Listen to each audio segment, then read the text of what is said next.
2, 1.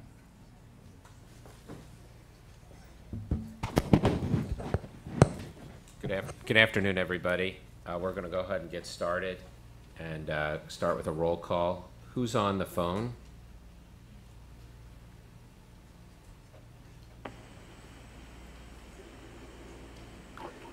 Is there anybody on the phone? If there's nobody on the phone, we don't have quorum, so we need actually one person to call in. So we're going to have to wait for somebody to call in. I just told Dean that he didn't have to call in because we had quorum.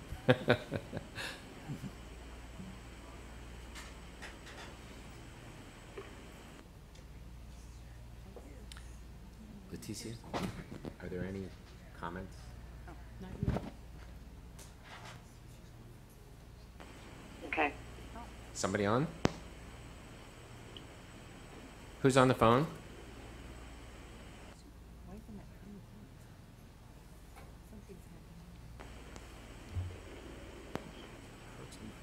Sounded like Lynn.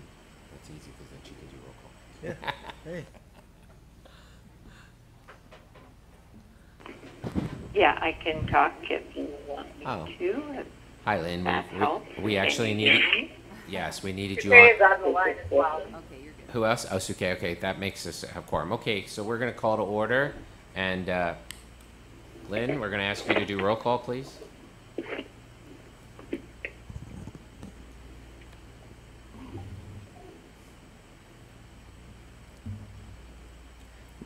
Lynn, are you there? Still here. It doesn't seem like she can hear me.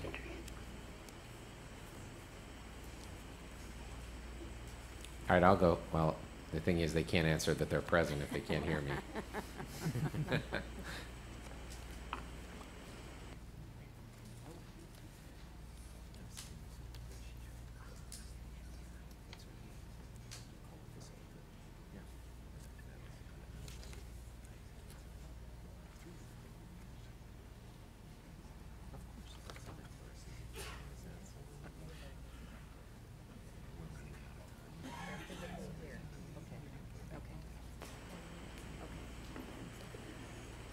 Testing, can you hear?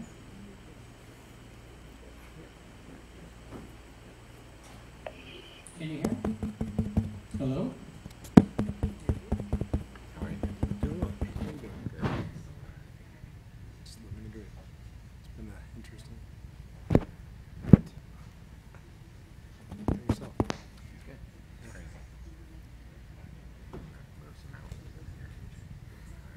Yeah. Nice. There's your water by your feet. Testing? Oh, Can you hear? Can you hear me? I can hear you. Okay. All right, so can you hear us now? I can hear you, okay. Wow, you have no idea how many things we just told you in the past 3 minutes that you didn't hear.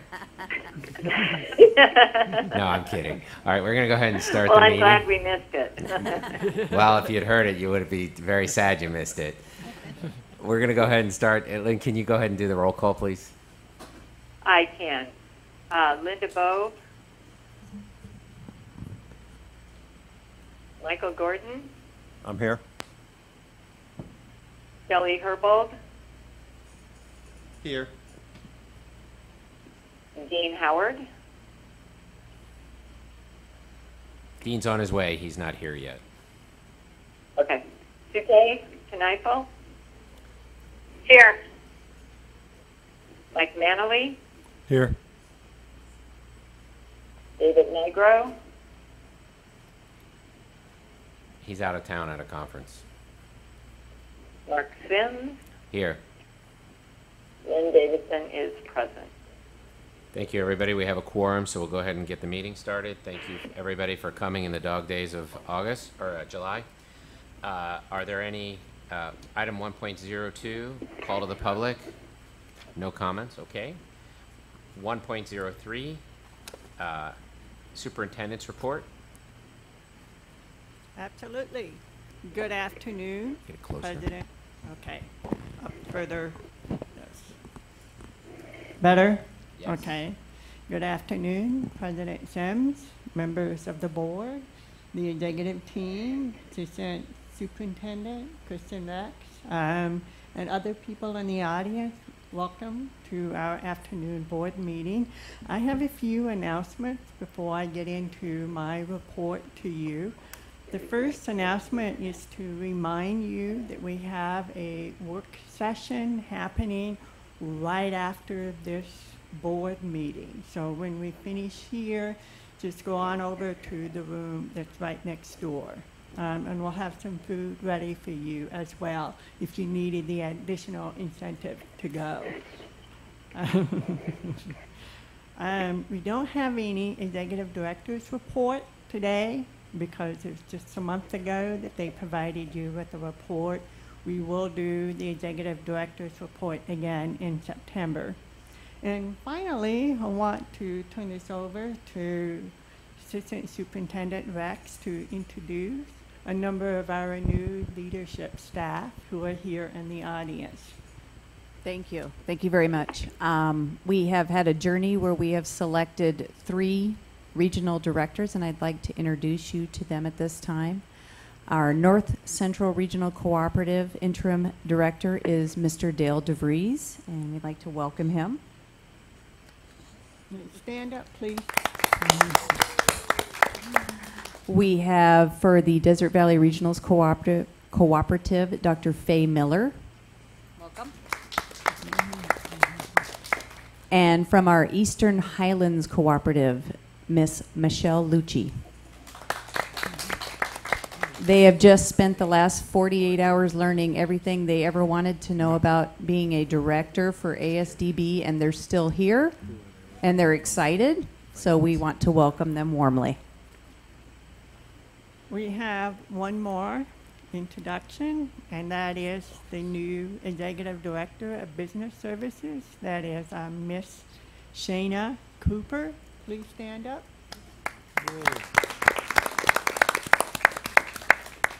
You all will have the opportunity to meet her and to talk with her during the work session. I've asked her to come and participate with us. Okay, so with that, I'm going to start my formal report to the board, and I'm going to start with a story. Have you heard of the Chinese bamboo tree story? It's an interesting story. So I'm going to start with that. As you know, the Chinese bamboo tree, like any other plant, needs nurturing. It needs water, it needs fertilizing, it needs sunshine. And there's a story that a farmer decided one day to plant the Chinese bamboo tree seed. So he plants it into an area of land where he can carry the water every day. He adds on the fertilizer, and he makes sure the other plant doesn't block it from getting the sun. And every day he carries the water to that little plot of land. And nothing happens. A year goes by, that plot of land is still empty, nothing's going on, but he's faithful. He keeps going every day. He brings the water, he adds the fertilizer, and he makes sure the other plants doesn't block the sunlight.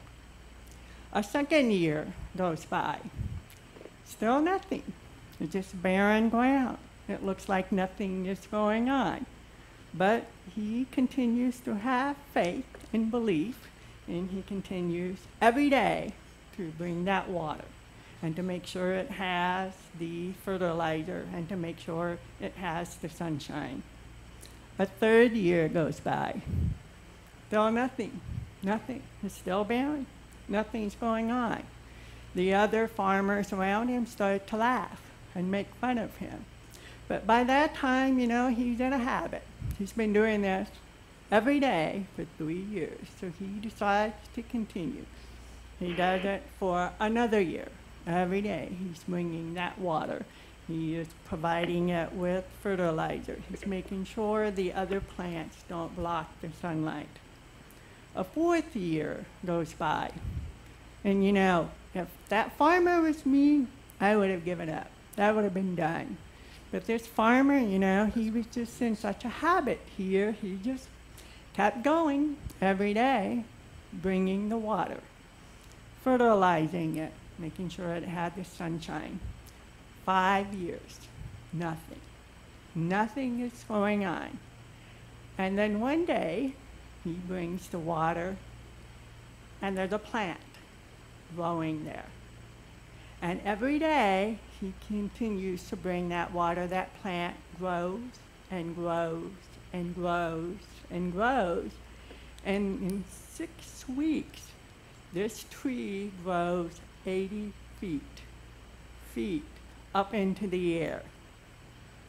A miracle, a phenomenal result. So that brings the question, so what was happening during those 5 years? All this time? Did it just, the seed itself just decide to grow, or was there something else going on? Obviously, under the ground, the seed was developing and strengthening and growing roots.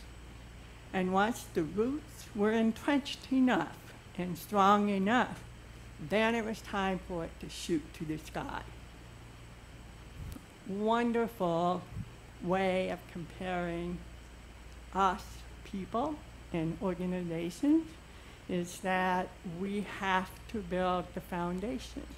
We have to have strong roots put in place so that we can support growth.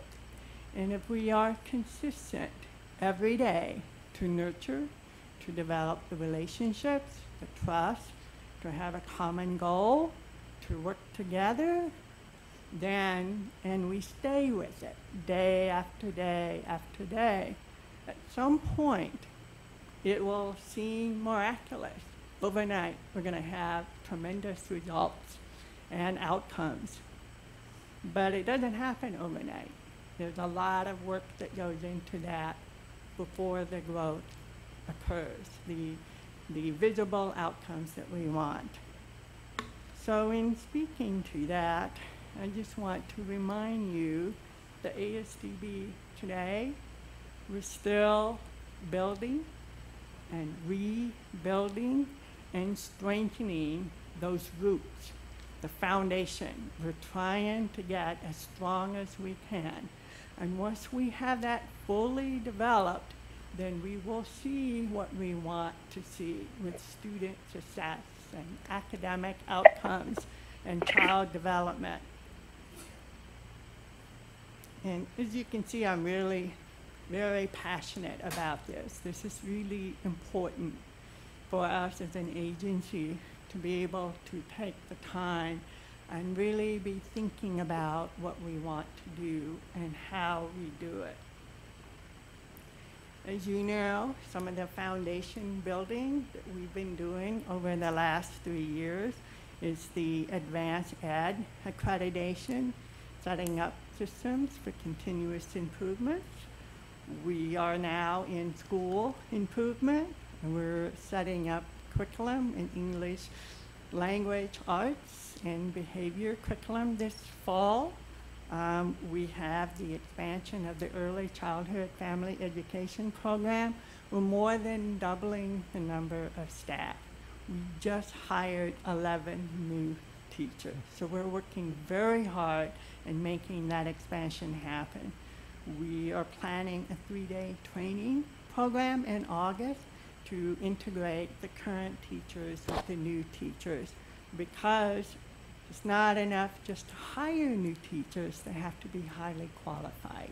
So we need to provide them with the support in the professional development for that to happen. The regional cooperatives, you just met 3 of our new leaders. They've just started. We're working very hard in bringing them on board to provide them with the training, the professional development that they need. We're also looking at how we do business internally.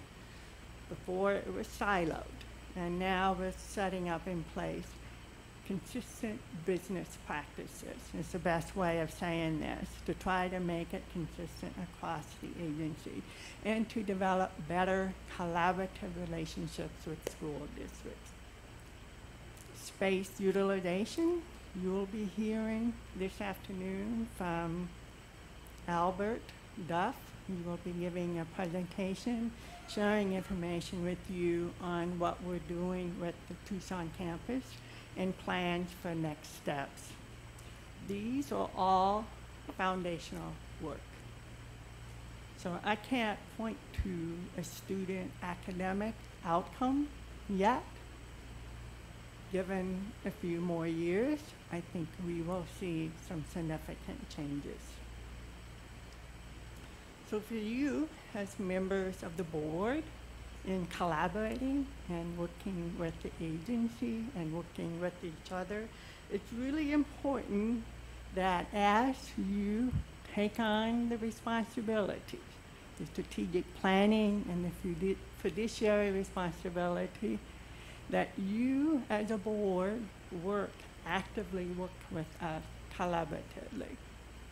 And I welcome you. I want an active board. I want your input. I want your thoughtful consideration.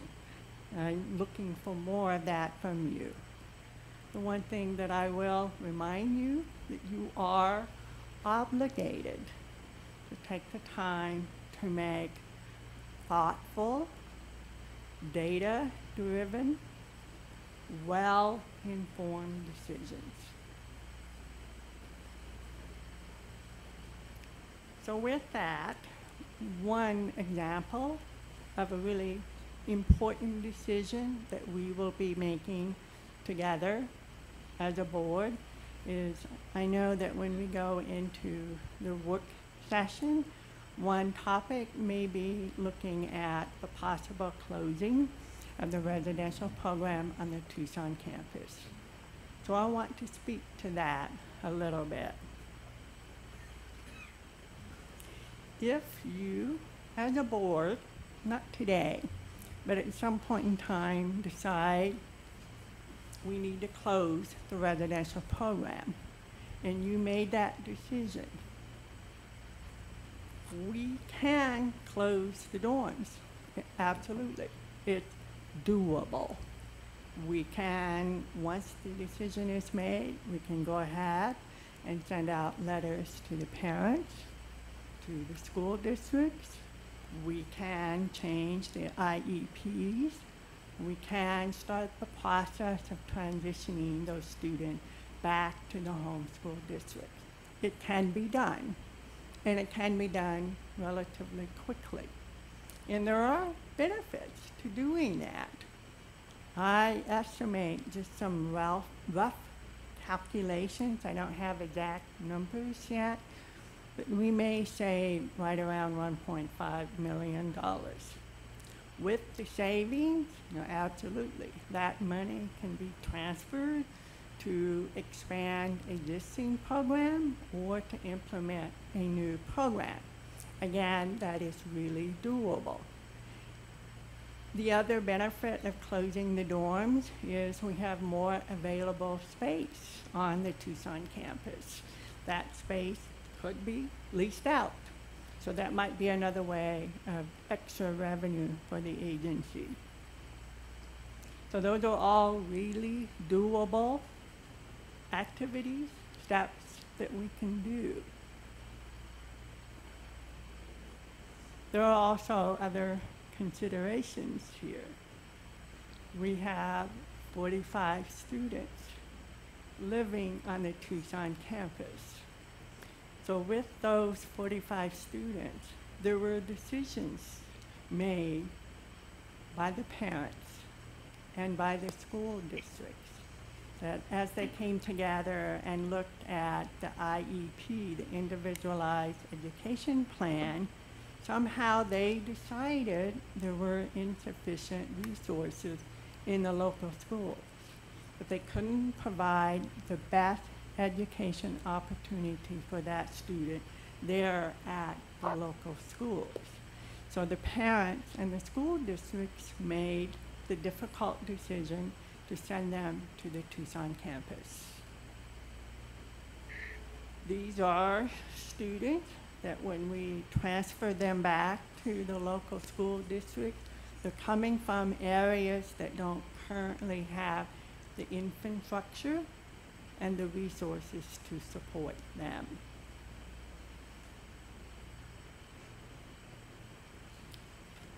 Other considerations are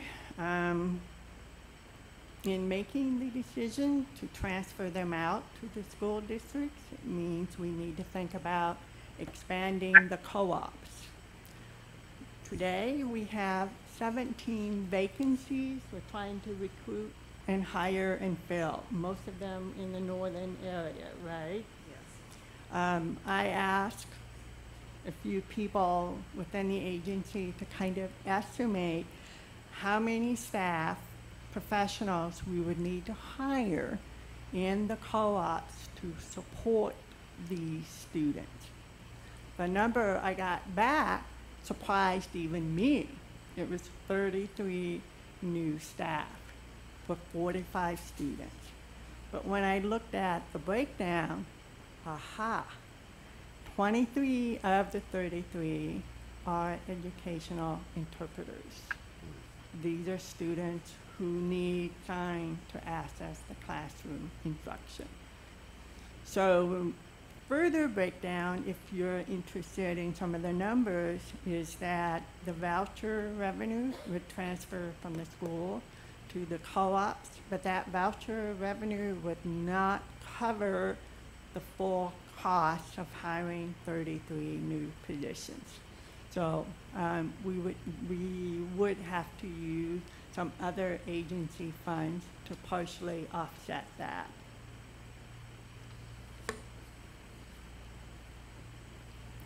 Then the schools on the Tucson campus, I'm looking at ASB.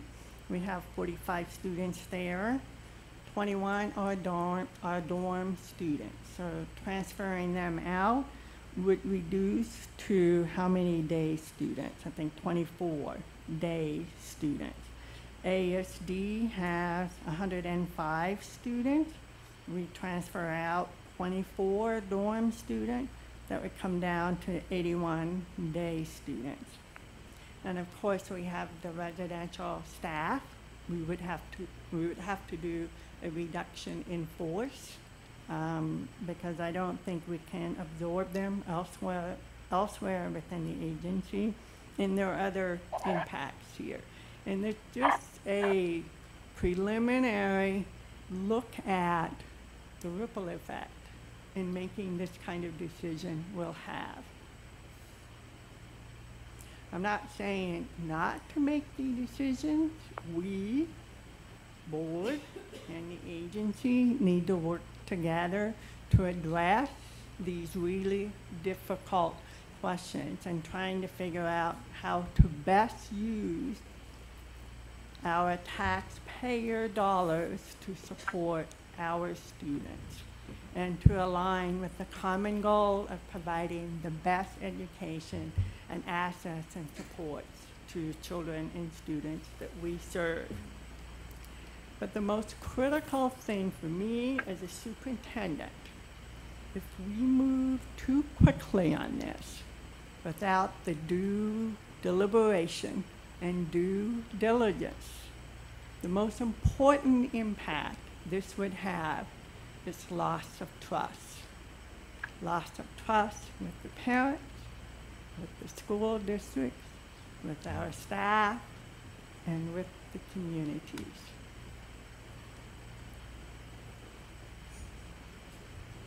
So, as we ponder these and other difficult questions, as we, the board and the agency, start working together at looking at our resources and developing a strategic plan and the resource allocation, we need to be thinking through these decisions together. And again, I believe that that's your job. That's what you're supposed to be doing. This is what the board hasn't been doing for some time. And it's time now. We're ready to do this. I just want to do it in a way that is accountable, that's collaborative, that's transparent, and that we move forward in the best interest of our students. So going back to the Chinese bamboo tree, what if in the second year and the third year we got impatient and we wanted to know, what's up? What's going on? Why is nothing here? And we dug up the soil. What happens to the roots? It gets damaged. The growth gets stunted. And then it takes longer to recover, to regain its strength, and then to do the growth that we all hope for. And so that's my report to you. If you have any questions, I'm happy to respond.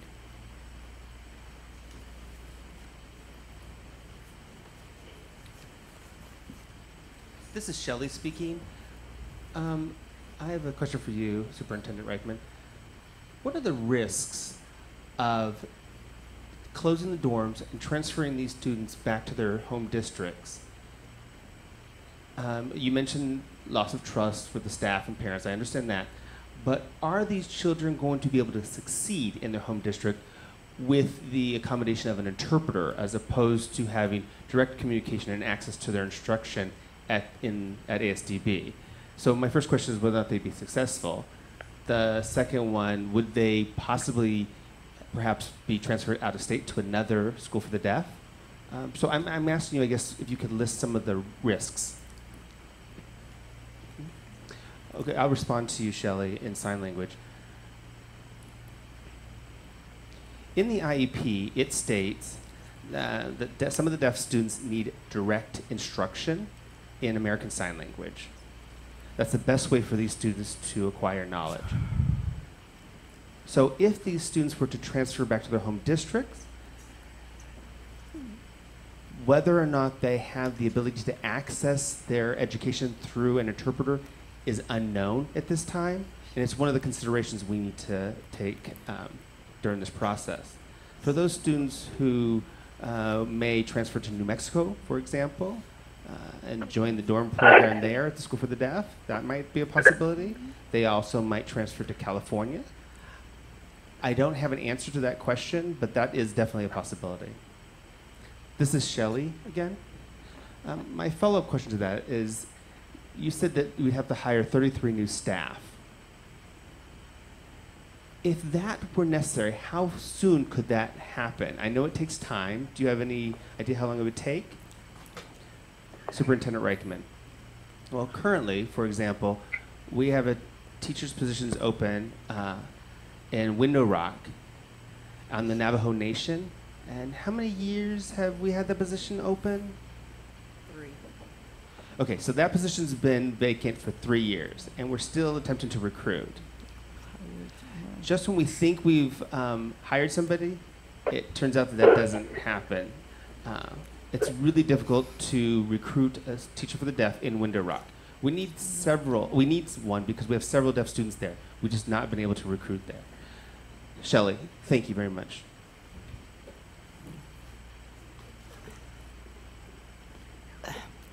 I'm not sure if that I have a question, but my larger concern is if in their IEP it states that they need that direct instruction in American Sign Language,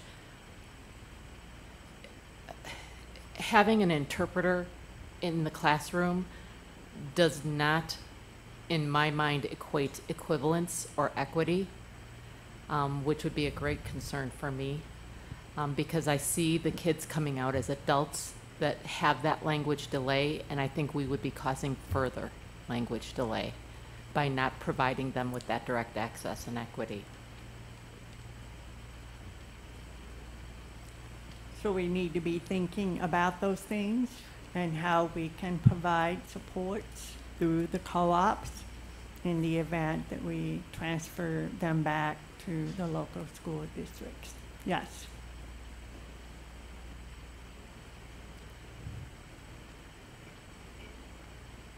Any other questions? Okay, thank you. Thank you. Next is 2.01, approval of consent agenda consistent with board policy to include items 4.02, 5.06, 6.01, and 6.03.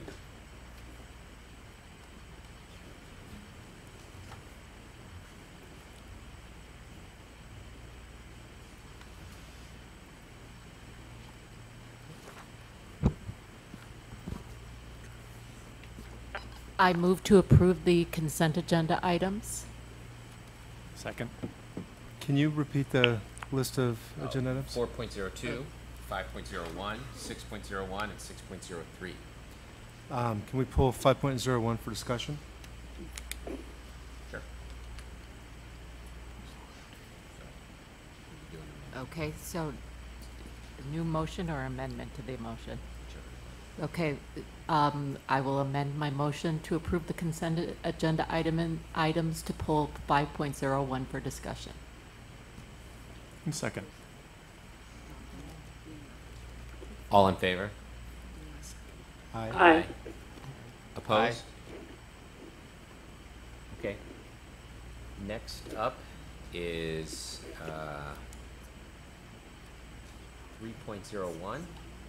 There are none, so we can skip that. Next is 4.01, pay increase history at Anita Pai.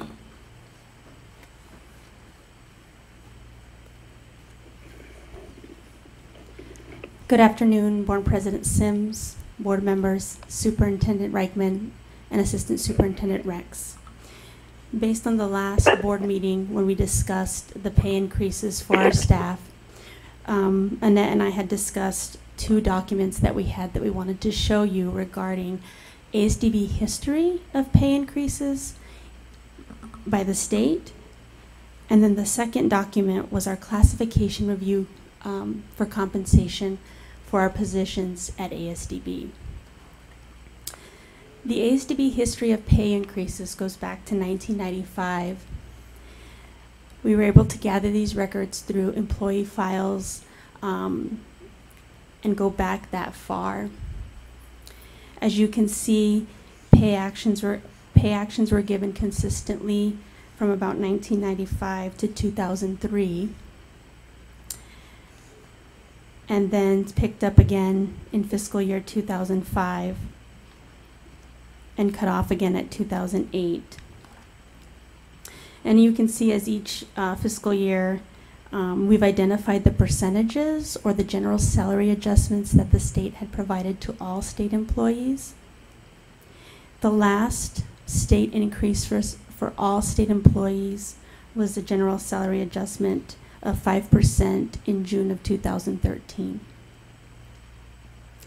Starting in fiscal year 2015, the agency had reviewed our teacher pay scale and reevaluated our teacher experience for our teachers and placed them on the pay schedule based on their years of experience. So from 2015 to 2018, we have done increases for our teachers. Any questions about our ASDB history of pay increases before I move on to the classification compensation review project?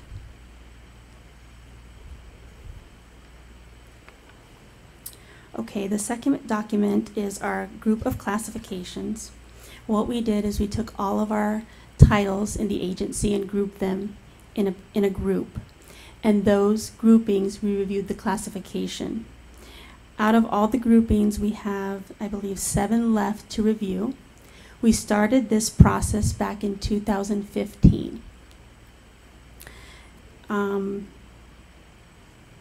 We've also identified the actions that are taken for each of the classification groups. I know that was one of the questions that was brought up at the last board meeting, what we've been doing for other classifications within the agency. And so Annette wanted me to provide that information so that you could see we are diligently working on those classifications.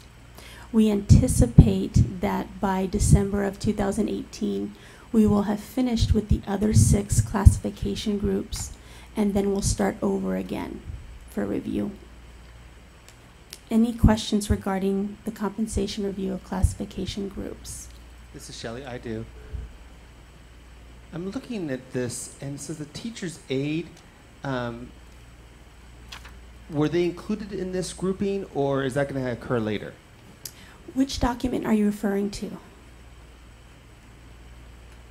I'm looking at the classifications here, but our teacher's aide, I know that we're talking about a raise for teachers, but what about the teacher's aides? The instructional support classification group, which includes the instructional assistants, technical aides, and braillists. Okay. Their last increase was given in 2016 based on Prop 123. We will be giving a 1.5% increase to those that classification this fiscal year. Thank you. This was very helpful. Thank you, Maria. Thank You're welcome. Any questions or any other comments? Thank you very much. Thank you. Next is 4.03, approval of superintendent's evaluation.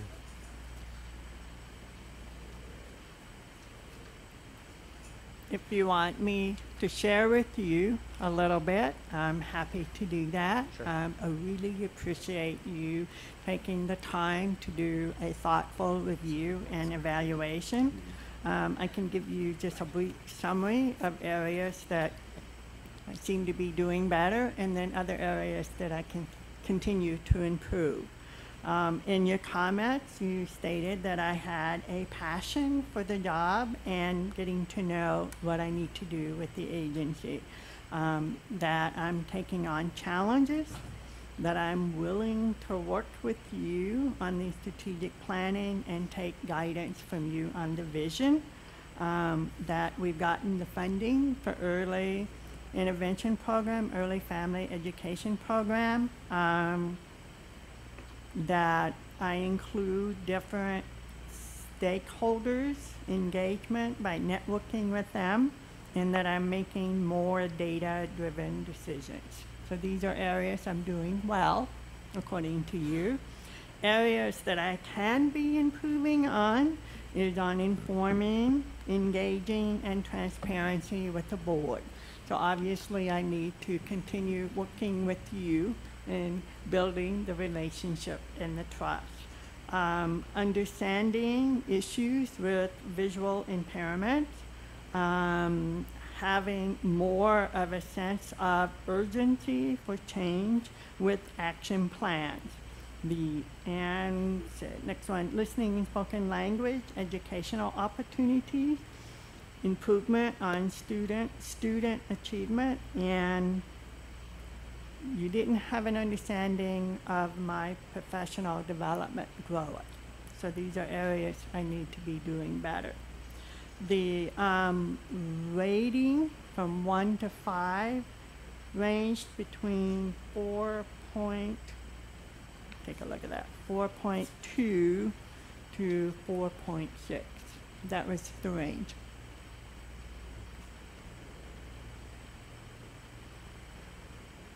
Great. We appreciate all your great work. Thank you. Any questions or comments? Okay, next is 5.01, the burger performance that was taken off of the consent agenda. I assume, Mike, you have some questions. Yeah, part of our job as superintendent, as you pointed out, is making informed decisions. I just had some questions about backup documentation about the rental agreement for both of these, just seeking clarity on the who's, what's, where's, and how's. I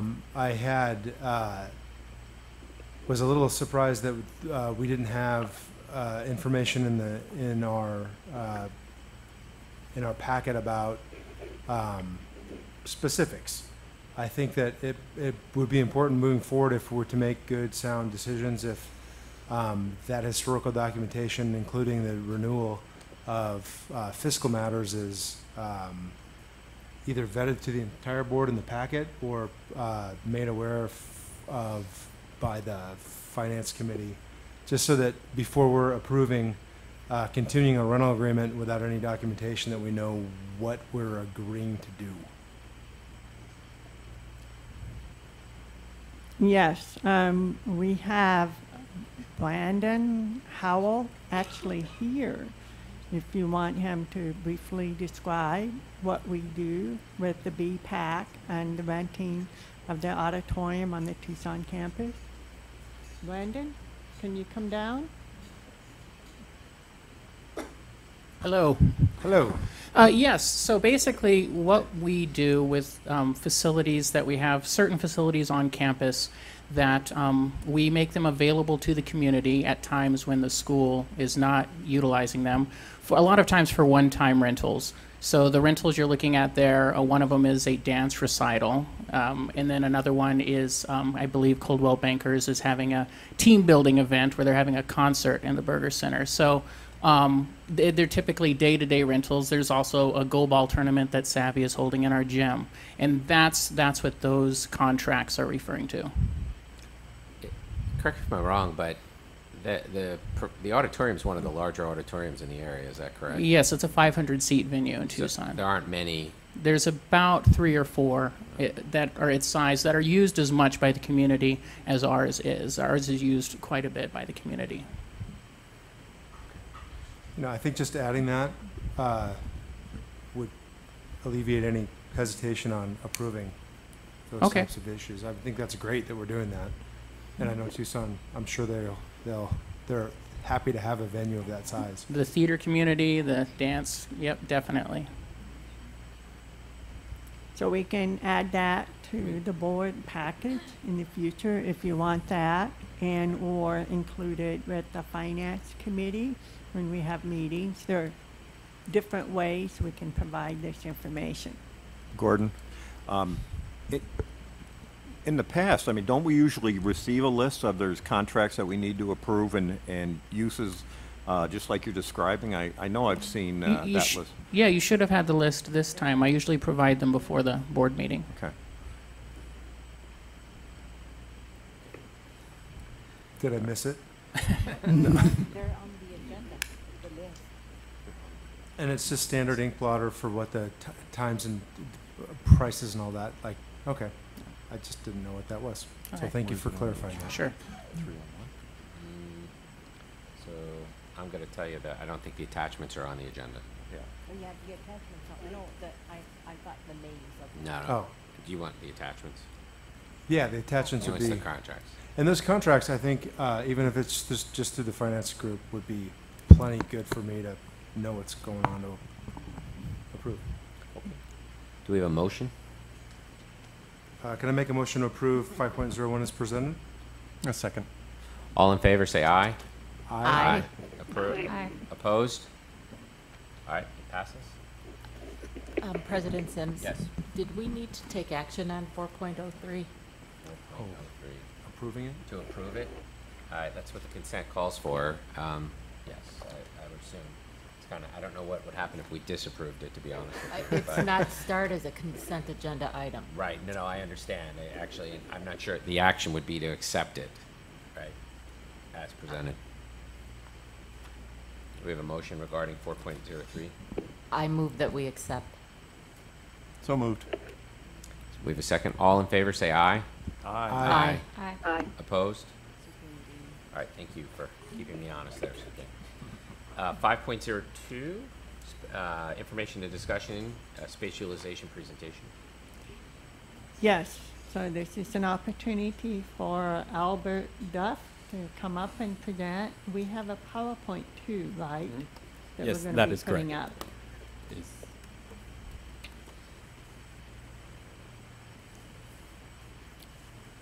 Good afternoon, Board President Sims, members of the board, Superintendent Reichman, Assistant Superintendent Rex. Thank you for having me. I'd like to start out with our presentation regarding space utilization. Am I able to move this computer onto the?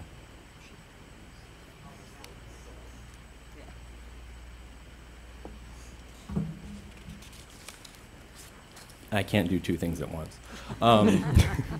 So I'd like to start with the first slide, Space Utilization Committee goals. So roughly about 9 months ago, ASDB, along with Superintendent Reichman, Assistant Superintendent Rex, came to the conclusion that we need to start a space utilization actual committee looking at the campus as a whole for the amount of space that we're on. We devised that committee with key members on the campus, including the principal, other key managers and supervisors on the campus in order to give quality input to make sure that we were operating off of the best interest as we made decisions. These were the 5 key points through our space utilization committee that we started out with. So first and foremost, we wanted to make sure that we considered the needs of the student population to meet their educational, behavioral, and emotional needs. Also, by making sure that we were reducing and evaluating our current space utilized. We also wanted to make sure that unoccupied space, that we were able to actually look at space in order to lease it out to offset the financial needs of the Tucson campus. We utilized the initial data to discuss possible plans to meet the actual space compliance through the School Facilities Board and the Governor's Office. In one of our previous board meetings, we actually did discuss some of the actual minimums. And obviously, whenever we were discussing that, what became clear was that those are bare minimums and not the ideal. And I think that that's something that's important to consider as we go through this PowerPoint. Also, with the governor's plan through the Goal Council 5, we were kind of left out on ASDB as a whole because we are an educational facility, but the state as a whole has been going through this process as well. And Governor Ducey has put forth plans and committees in order to actually reduce state utilized space across the entire state of Arizona, which led to ASDB being part of discussions and meetings with the governor's office and through that goal council of actually better utilizing our space as well.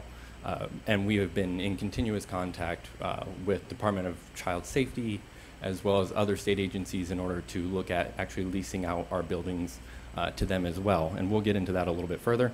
Also, we were wanting to make sure that we utilized the information to better make and better plan for our capital improvement plan and also our 5-year plan. I have a question. Yes. Why not a 10-year plan or a 2-year plan or an 18-month plan or a 7-year plan? Why a 5-year plan? We wanted to start with medium to long range goals, but not something that we could not accomplish or actually go in a long term that we could not foresee future items. As we were able to look at our population actual decrease, which is decreasing roughly 5% per year on the Tucson campus over the past 10 years, we know a 10-year route. So roughly 5 years gave us a good shooting point rather than going too far out with us not knowing the actual data from 20, 30 years out. And that's what we had at the time. So that was what the determination was. But it's a 5-year plan to implement or a 5-year plan looking ahead? So that particular item is a 5-year plan for actual CIP, which is capital improvement. So not a 5-year plan for how we're going to lease, but a 5-year plan on how we're going to maintain our buildings. So this was the original goal of the committee, right, not what was meant to be presented to the board at first. Right. Okay. Is that clear? Yep. Okay. So the items that we wanted to actually bring forth to the board for more of your consideration based on the information was the present information, which is the types of buildings that we have on campus, and also the space requirements we have. Short-term goals are benchmarks that the committee originally set up for actually reducing space in order to be closed, leased out, or demolished. And then also the leasing opportunities we have, our current progress within them, and then also some long-term goals and considerations that we're also looking at now for your consideration. So this goes much more into what you were more interested in during the last board meeting. So when we consider building types, the Tucson campus is not just a school. The Tucson campus is a multi-purpose facility, just as we said with Mr. Howell. We have space that's rented out to the community already at this time. We have educational space, dormitory space, as well as a variety of other space that we use on the campus. As you can see, the educational space is roughly 146,000 square feet. Dormitory is 73,000. Office is about 126,000 for a total of just short of 350,000 square feet total. Now, this is prior to any consolidation, so this is just the bare numbers. Now, regarding Arizona Revised Statute 15/2011, and as well as the School Facilities Board, as well as the governor's mandate, when we're looking at office space, we have a new mandate that any new office space that we create or look at have a 200 square foot maximum.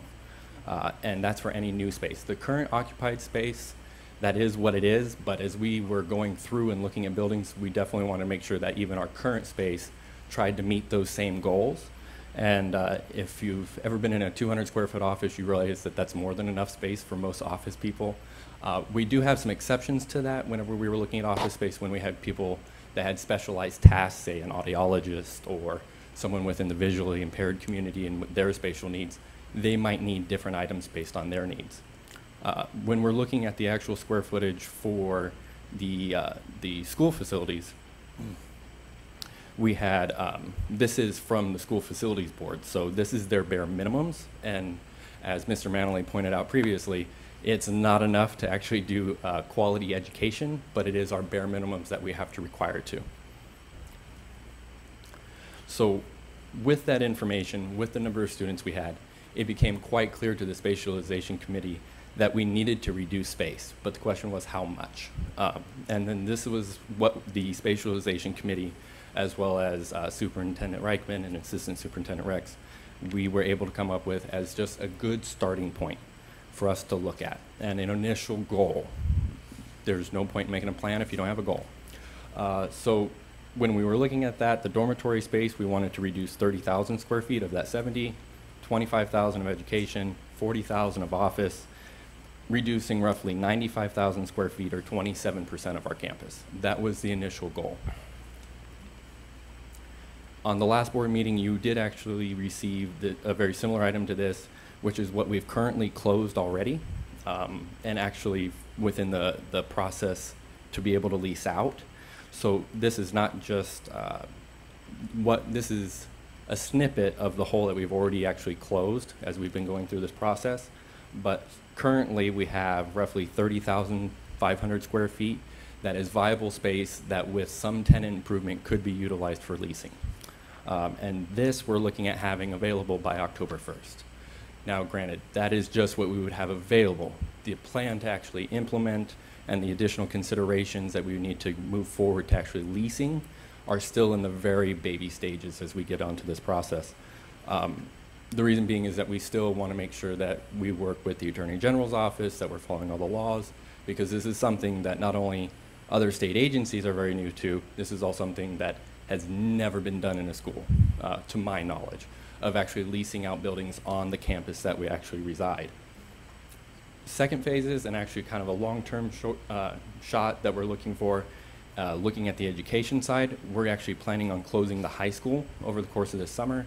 Some additional items that we need to do is such as build a science lab in the middle school. We're in the process of actually quoting and designing that as we speak, and also continued effort within the Spatialization Committee to meet further goals, and additional goals that would probably be set forth, obviously, by the board. As we move through the education... I'm sorry. So if you rented it to another state agency, then that wouldn't seemingly have as many obstacles as renting it to an outside entity, correct? That is absolutely correct. So you have this huge tenant called U of A just east of us. It would seem that that would be a very natural progression to be a tenant and get over some of these obstacles as compared to a private tenant, correct? Absolutely. And if they are a state agency through the governor's office, it would be a direct transfer from APHIS. So the ability to transfer funds from one agency to the next, there's a lot of road barriers there that would be cut out immediately.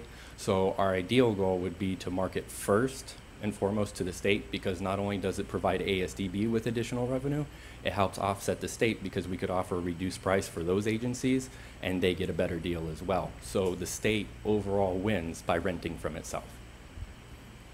So, yeah. Can I just also chime in and say, Yeah. you know, based on the population of students that are served on that campus, looking at entities, other state entities like Division of Developmental Disabilities, State VR, Vocational Rehabilitation, we're serving those students anyway. It would really be kind of nice to have a office on campus in my mind. Absolutely.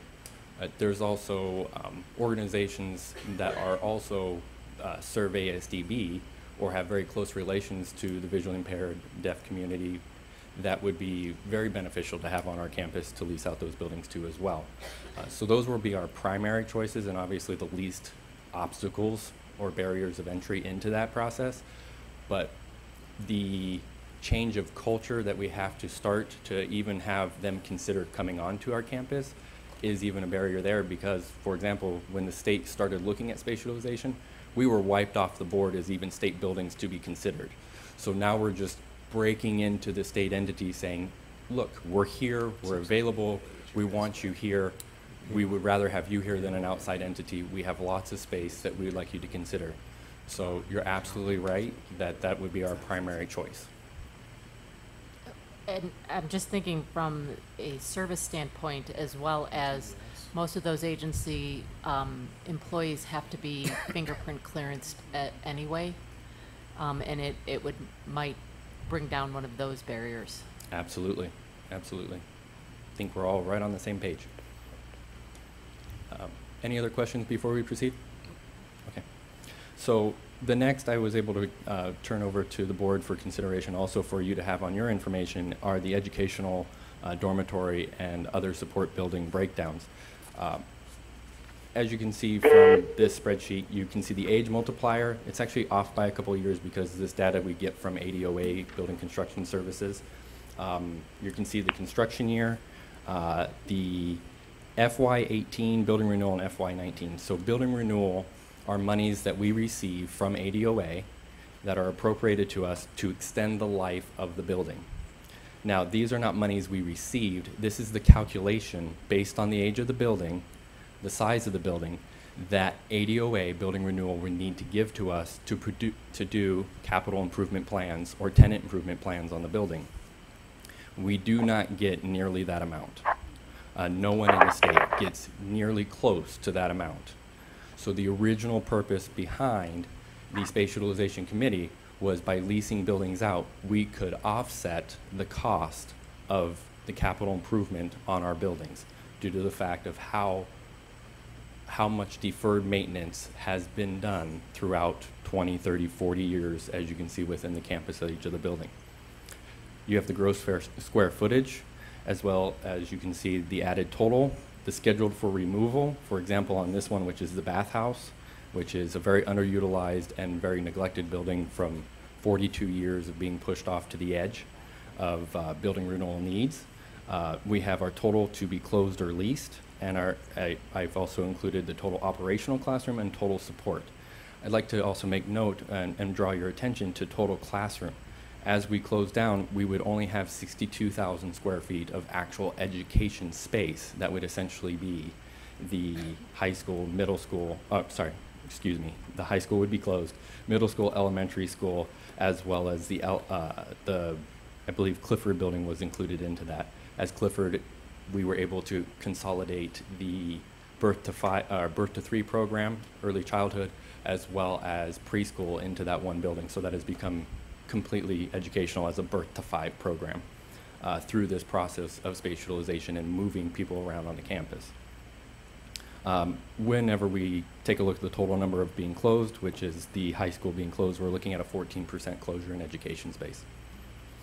Dormitory space, I'd like to make note at the bottom there is Apache and Saguaro and Yucca dormitories. Both of those have been repurposed into operational, as in office space. Apache is now space that is utilized for agency resources, which includes the finance department as well as the IT department now. In addition, this means that we are only currently actively using Maricopa, Pima, Manzanita, and Ocotillo. Navajo is being repurposed also as a dormitory support building in order to utilize space for the dormitory activities outside of the dorm. We're also using that as a possible option for additional office spaces needed for agency needs. When we look at the total dormitory space is 73,000, the option to close or lease, which would be the Pima dormitory of 14,000, as well as another 20,000 or roughly 20,000 to be repurposed, we're looking at a 45% reduction in dormitory space this year. That's where we're at so far. I'd like to comment. This is Shelley. Yes, Shelley. So I'm a little bit confused about the terminology that you're using. When you say closed, does that mean you're renting it out? It's closed for good? It's no longer in use? Do you mind explaining that? Absolutely. So a closure in our minds is the building is not to be occupied. It will receive minimal maintenance needs in order to maintain the building structure, but it will not receive the same level of care as an occupied building with tenants in it. A leased building is a building that would be identified to be leased out to a third-party individual, no longer to be utilized by ASDB for our needs, but would be utilized to actually generate income in order to offset our financial needs. This is Albert? Shelley. Okay, okay, so when you're closing a building, you're not using the building, there's no plans to reopen the building, and it will not be in use, correct? That is correct. And the reason some of those buildings have been identified for closure is either due to the fact of the amount of tenant improvement that would need to be invested into that building due to ADA requirements. A prime example of that would be the vocational building on our campus. It's a two-story building that's swamp cooled, that doesn't have an elevator, that was built in the 1950s, that has the abatement needs on asbestos needs just to bring that up would be $1 million plus. So the amount of capital we would need to invest into that in order to bring that up to a leasing point, it's just not a very feasible option. As time goes on, if we had additional funds to do that, absolutely, that building could be scheduled for that for future plans. But within a 5-year period, I would recommend that we keep it closed in order to reduce not only building safety, but also possibility of also saving money on utility costs, energy, et cetera. Okay, thank you. Albert? Yes. Mike Gordon. Looking at the educational breakdown in the dormitories, in the far right column, there's a number. Say for Clifford Preschool, there's 146,000. What does that column mean? 146,000. In the top right of the education space? Yeah. 146,000. So if That- you add that up whole column, yeah, if you add up the so the total education space, if you were to add up all the gross square footage of each of the buildings on that sheet, that's the total square footage for that. So the schedule to be removed, that's 146,000 or 1,406 square feet. That one I pulled from the bathhouse. As you can see, that's 1,406 square feet. That one was pulled from there. The high school option to close lease, and what I mean by option to close or lease is that that is the option of the board to make that decision of whether or not we were to lease that out. It is in the best interest for us to at least close it to save on utility costs, as we are able to better utilize space in the middle school and elementary school to have all of our students in those two buildings. Okay. So the plan right now is to move middle school into elementary school, so that way you will have elementary, middle school, and then high school will move into middle school. We'll have to obviously rename the buildings and then better utilize those there. And so right now the capital in order to do that is some quotes that we're now just preliminary working on for a science lab inside the middle school. As you go down that line, total operational, I broke those out, and maybe it would be best for us as we work through this process. I can share more details exactly which building goes into which category and why I placed it there. Also, on the very bottom of that, I forgot to point out that roughly after we close the high school, each student will have 430 square feet. And so considering a minimum of 100 to 150, we're well above our minimum standpoint, but it would be, in my opinion, a reasonable number of square footage. If we wanted to reduce it further, it would be additional tenant improvements, additional capital to be invested in order to put up walls and doors, fire sprinkler, fire alarm, et cetera, would be needed in order to make smaller classrooms within the building in order to reduce that and possibly put people into more and more of the building. But with the resources we had on hand, we utilized the schools as they were, and then we're able to reorganize classrooms and use each classroom within a building, kind of packing the can, so to speak, of what it is without having to draw more lines. Thank you.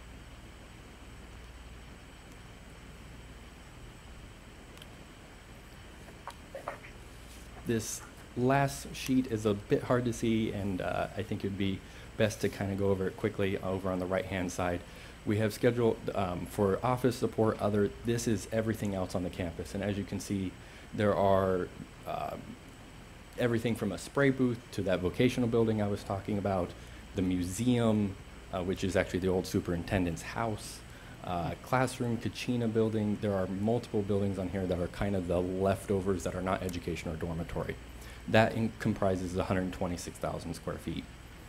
Option scheduled for removal, 13,000 square feet. That is one of our buildings that would be the live-in portable, which Superintendent Reichman has spent a few nights in and knows firsthand walking through that building that it is not of the best condition. It is an old portable building and needs to be removed. And then we have to option to close or lease additional buildings within that, which were in the previous slide regarding where our current progress is, giving us total office space, total support space, total other, which are, for example, is the Burger Performing Arts Center is definitely an other. When we look at closure or lease, we're looking at a 13% reduction within those buildings as well. Is there expertise within the state or somewhere? So you describe a 2-story building with a swamp cooler and asbestos. It sounds like to me a bulldozer is probably the only thing it really needs. So is there somebody who gives that advice Absolutely to you to, because I mean, it sounds like to me it's a demo, but I'm not. Their advice is that it is built like a, no other building is built like a 1950s building anymore. It is best to paint the building, leave it as is until there would be funds, because the amount of money to demo it, the state would rather invest money on improving buildings that people are going to use than spend money on a building that's not going to hurt anybody. So they just want to contain the asbestos and let essentially it rot. lock up the building, paint it, walk away. And ASDB, we don't have the funds in order to spend $1 million just to remove a building that isn't harming anyone. Is that how much it cost to demo that? That was some rough estimates. We didn't get in, those were budgetary numbers. They didn't give exact quotes due to the amount of money that we just walking through the building. So, and when we're on the Tucson campus, I will be more than happy to walk you through each one of these buildings to show you. No, but that's essentially a liability on our books. Due to the construction of the building, people inside of the building, it would be a liability. On the outside of the building, there was no fear of the building falling down or having any structural issues. Yet. So, yet. And so that becomes that classic weight with the state of, oh, look, it's finally falling down. It is finally that risk hazard. Now they'll finally pay the money into it that we all experience all too well within the agency. But at this time, when we petition for funds to remove that, they're denied at this point. Not the answer we're all hoping for, though. Excuse me, Albert. Yes, sir. Mike Gordon. How large is that property? It's 54 acres, Okay. 346,000 square feet, and I believe it was 30 structures total. That includes the swimming pool. So it is substantial in size. Any other questions? Thank you very much. Okay. Would you like to go through the remainder of it? Oh, I'm sorry. I thought there was There's more. There's more. Do we have time? Yeah, no, go ahead. No, Okay. no, my bad. My apologies on this one. So I'd like to point out where our current progress is to our benchmarks from what we originally were going for. Dormitory reduced 33,000 square feet, surpassing their benchmark by 3,000 square feet. The high school closure gave us 21,000. We're short on education space being closed to meet our benchmark by short of 4,000. Office support, et cetera, closed or will have available for lease, identified for lease, another 30,000. This gives us just short 10,000 of our goal, which means that we are about probably 24%, 23% closed or available for lease on this campus by October 1st. So this gives us our leasing opportunities. So currently available, Kachina, driver's quarters, formerly transportation, the maintenance building, Pima dormitory, and then available July 1st, the high school, giving us total available for lease with minimal tenant improvement of 50,000 square feet. This map here shows where those buildings are located. As we went through that process, we made sure that we identified core buildings that could not be closed, such as a cafeteria or a school, and made sure that those were ones that we were to move people into, and the buildings on the outskirts of the campus were more viable for leasing opportunities. The ones circled, so buildings 11, which is Kachina, 21, which is Pima, 13, which is the maintenance garage, 24, which is the driver's quarters or transportation, and number 9, which is the high school. All these are on the essentially the perimeter of the campus, giving us a good option in order to lease those out to control security. Also to, we had taken into consideration the concerns presented forward already. This leads us to something that has already been voted on just shortly, which is the Arizona Revised Statute 15-1323, which is already we are renting out and in many ways leasing the BPAC at this time and other short-term leases or rentals on the campus. And those monies are obviously kept in an enterprise fund, which may be used only for the costs associated with operating the facilities for the purpose of which the monies were received. So the way that the current law reads, according to my understanding, is to make sure that the money that we receive from this stays within the campus, that we are not using it for other purposes, that it's meant for that same student first ethos to make sure our classrooms are up to date. Once again, because this is very uncharted territory, this would still need to be reviewed by the Attorney General's office. We still have a lot of other work in order to see how those funds would work as we go through this process. So lastly, and as we wrap up here, thank you for the time. Items to consider, as we already said, who will we lease to? We already kind of touched on to that. We would obviously have our preferred leasees, other state agencies. What restrictions would we apply to make sure that we consider those items? Access control, fingerprints, other clearances that we would like to consider. How much would we charge per square foot? Within your board documents, I included within roughly a 1 mile radius on that Excel sheet, the current going rate for each lease. And currently within 1 mile, there's roughly 19 leases available around our campus, which are flex buildings, office spaces. I did not include commercial, and they range anywhere from roughly $6 a square foot all the way up to $25 a square foat, giving us an average of $16.90. And looking at 50,000 square feet, you're looking at anywhere from, around $400,000 a year up to $800,000 a year leasing potential. With that being said, the belief that we would lease out all 50,000 square feet for $16 a square foot is not logical or reasonable. But are there some strong opportunities, as long as it's done correctly, as we make these considerations, as we make these decisions and move forward with this? There are options and availabilities for us to be able to offset the cost of this campus. Either way, even if we do not lease out these buildings, those buildings will be closed. We will see some return on our investment of time based on just utilities alone.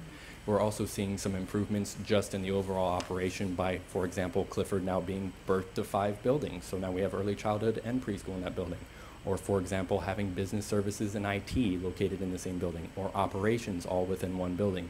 This creates a much better and more efficient environment for us to operate in.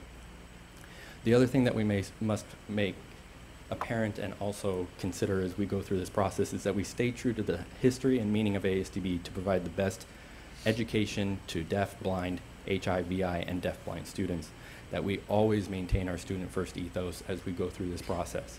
So are there good opportunities for us here? Absolutely. But it cannot be at the cost of student safety, security, or their well-being of education. And I thank you for your time, and if you have any other questions, I'm free to answer those. And I know that this needs to go to, this is Suke. I know this needs to go to the AG, but as far as reinvesting those monies into the agency, would it be the agency as a whole or only the Tucson campus? At this time, I think that that would be for the HE to determine. Right now, the way that the monies are used, for example, in the Berger Performing Arts Center, that fund, that's an enterprise fund that is managed through the finance department, and it's used only for the Berger Performing Arts. Mm-hmm. Granted, we would have to get a decision from the AG on that.